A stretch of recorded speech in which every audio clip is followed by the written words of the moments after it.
अब ये देखिए, ये सारा प्लाज़ा जो था, इसके आगे ये एक्स्ट्रा इन्होंने बनाया हुआ था एक खड़ा, जिसके ऊपर स्टॉल लगते थे। इस सारे को क्लियर करवा दिया गया।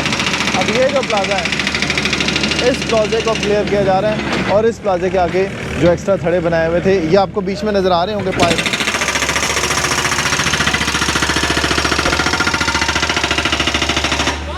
ये जो पाइप है, ये पाइप जो है ये स्टॉल लगाने के लिए होते थे और शेड लग जाते थे वहाँ पे। तो इन जगहों को क्लियर किया जा रहा है।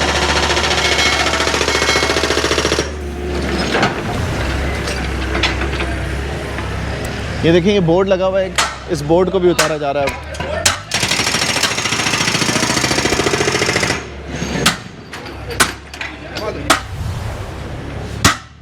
बाकायदा ताला लगा हुआ था यहाँ पे कि बोर्ड को उतार के ना ले जाए।